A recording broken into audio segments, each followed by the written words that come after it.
Sa tinagal-tagal ko nang kumakain ng pinakbit, ngayon pa lang talaga ako nakakain ng pinakbit na may repolyo. Naku, ang sarap pala. At ngayon ko nga lang din nalaman na recipe din pala ito sa Magbarting Ilocos. Tara, at lutuin naman natin ito sa version ko.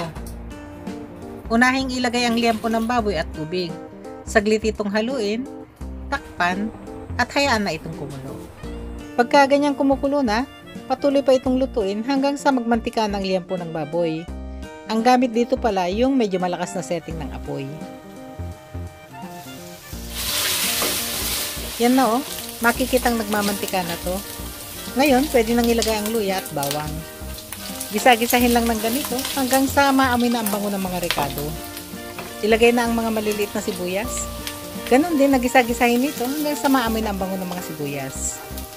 At ngayong mabango na ang sibuyas, maglagay na ng bagong na isda. Boneless na bagoong nga pala yung gamit ko dito. Agad nang isunod ang mga kamatis, saka na ito takpan. Patuloy pa itong lutuin ng 5 minuto o kaya ay hanggang sa mapalambot ng mga kamatis. Gamit dito yung pinakamahinang setting ng apoy. Pagkatapos nga ng 5 minuto, yan na oh, malambot na mga kamatis. Gusto ko sa pinakbit yung durog talaga yung kamatis. Ito na kasi magsisilbing pinakasabaw ng pinakbit. Unahing ilagay yung mga matitigas na gulay nito.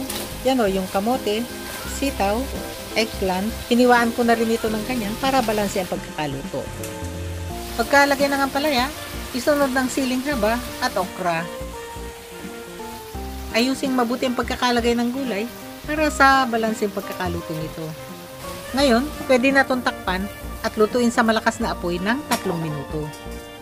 At matapos nga ang 3 minuto, yan o, makikita na medyo nalanta na ang mga gulay. Haluin lang itong mabuti para sa balansing pagkakaluto nito. Ay, maliit pala yung kawali. Palitan ko lang ng malaking kawali para maluto ng maayos itong pinakbit. Mahalaga kasi sa pagluluto yung sapat ang laki ng lutuan sa dami ng mga rekado para maihalo itong mabuti. Ilagay ng siling labuyo at chicken powder.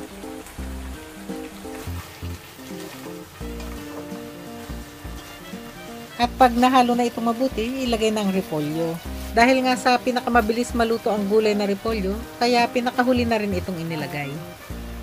Takpan, saka pa ito lutuin ng 1 minuto. Siguraduhin lang na ang gamit dito yung malakas na setting ng apoy para hindi magtubig ang mga gulay o kaya lumata. At matapos nga ang 1 minuto, haluin uli itong mabuti para sa balansing pagkakaluto. Makikita na medyo lanta na rin ang repolyo kaya hindi na rin ito tatakpan. Maglagay na ng liquid seasoning at ihalo itong mabuti. At matapos itong mahalong mabuti, tikman para maihusto ang lasa. Panalo, kanyaman na. Para manamis-namis at malutong pa ang pagkakaluto ng mga gulay, lutuin pa ito ng 1 minuto. O kaya ay hanggang sa makuha ng gusto nyong pagkakapalambot ng mga gulay. Yan o, nakaluto na tayo. Ready to serve na to. Lamay kayon, mga anan. Siya nga pala, Shoni.